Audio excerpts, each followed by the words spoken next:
Westeros has 7 kingdoms, but the Iron Islands have hundreds.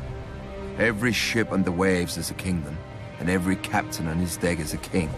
The mainlanders will bow to a man whose only claim is dropping out of the right cunt.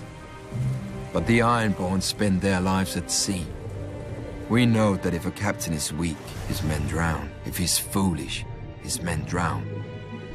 But if he's strong, his men carve their names into the world with blood, steel, and song. Any man with a ship may claim the Salt Throne, but the rest of the Ironborn have to give it to him in the Kingsmoot.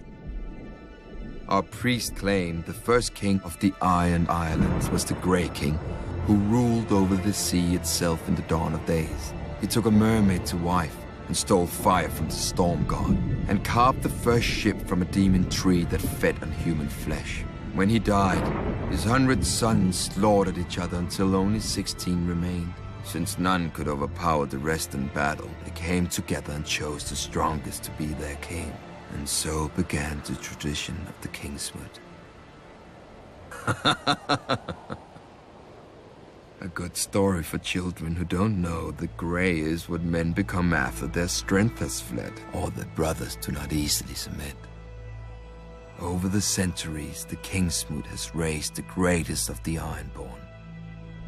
thoArough, whose word was law whenever men could smell the salt air or hear the crash of waves. He sacked Old Town and defeated the River King, taking 3 young sons as hostages.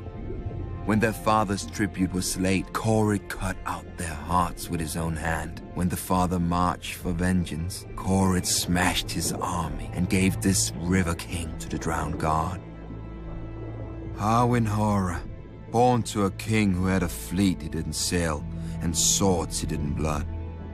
As an unruly and worthless youngest son, thoArough was sent away to the east to vanish, and so he did. But when his father died, thoArough returned to the Iron Islands for the Kingsmoot.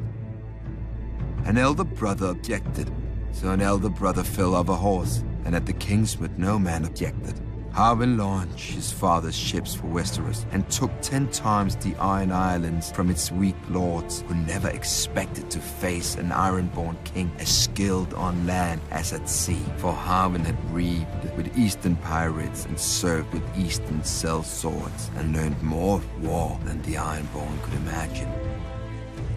After Aegon and his dragons burned our last king, Harren the Black, and broke our armies, the defeated Ironborn chose my ancestor, Rickon Greyjoy, as Lord of the Iron Islands, not king. For centuries after, the Kingsmoot was a joke that the Ironborn didn't get.